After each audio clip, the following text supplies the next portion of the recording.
Praise lord. దేవుని ఉన్నతమైన నామమునకు మహిమ కలుగునుగాక. ప్రభు పేరట మీ అందరికీ హృదయపూర్వక వందనాలు. ఈ ఉదయకాలము దేవుని వాక్యాన్ని విందాం. సామెతలు 15వ అధ్యాయము 4వ వచనము. సాత్వికమైన నాలుక జీవవృక్షము. ప్రియమైన వాళ్ళరా, ఇక్కడ సాత్వికమైన నాలుక గురించి రాయబడిందండి. అంటే సాత్వికమైన నాలుక జీవవృక్షం లాంటిది, అంటే ఎప్పుడు ఫలభరితమైనది. ఎందుకంటే జీవవృక్షానికి ఎప్పుడు కూడా ఫలాలు ఉంటూనే ఉంటాయి. ఆ చెట్టు ఎప్పుడు కూడా చక్కగా పచ్చగా ఉంటుందండి. అంటే ఉదాహరణగా చెప్పాలంటే ఆరోగ్యకరమైన నాలుక ఫలవంతమైనది అని దాని యొక్క అర్థము. కావున ఆరోగ్యకరమైన నాలుకగా ఉండాలి.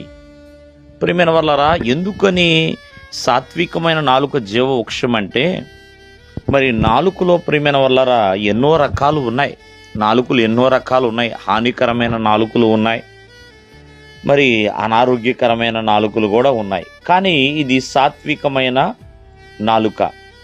మరి సాత్వికమైన నాలుక ఒకని జీవితంలో ప్రియమైన వాళ్ళరా ఎంతో తృప్తికరముగా, అంతేకాకుండా ఆరోగ్యకరముగా, ఆనందముగా ఉంటుందండి. ప్రియమైన వాళ్ళరా, జీవమరణములు నాలుక వశము అని భక్తుడు తెలియజేస్తున్నాడు. మరి మన యొక్క అంతరంగ స్థితిని చూపించేదే నాలుక. మంచి చెట్టు మంచి ఫలములు ఎలా ఇస్తుందని మనం తెలుసుకుంటున్నామో, అలాగే మంచి హృదయం నుండి మంచి మాటలు కూడా వస్తాయండి.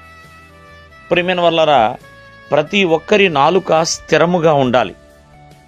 మరి స్థిరమైన నాలుకగా ఉండాలి అంటే కొన్ని మాటలు మనం మార్చుకోవాలండి.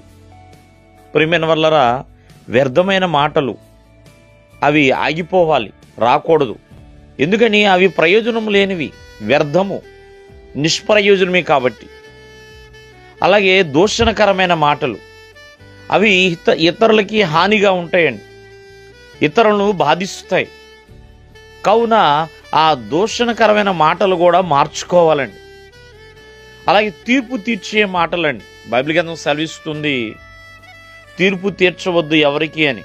ఎందుకంటే తీర్పు తీర్చుట దేవుని పని. ఆ మాటలు మారాలి. అబద్ధపు మాటలు ప్రియమైన వాళ్ళరా అవి ఎంతోమందికి అన్యాయాన్ని చేస్తాయి. కాబట్టి బుద్ధిహీనమైన మాటలు ఇవన్నీ కూడా ప్రియమైన వాళ్ళరా స్థిరమైనవి నాలుకగా మారలేవు. ఆరోగ్యకరమైన నాలుకగా, ఫలభరితమైన నాలుకగా ఉండలేవు. ఇవన్నీ కూడా మారాలి ప్రియమైన వాళ్ళరా. కావున మరి ఆరోగ్యకరమైన నాలుక ఎప్పుడు కూడా ఫలవంతమైనదే. దేవుడు మిమ్మల్ని ఆశీర్వదించునుగాక. ఆమేన్.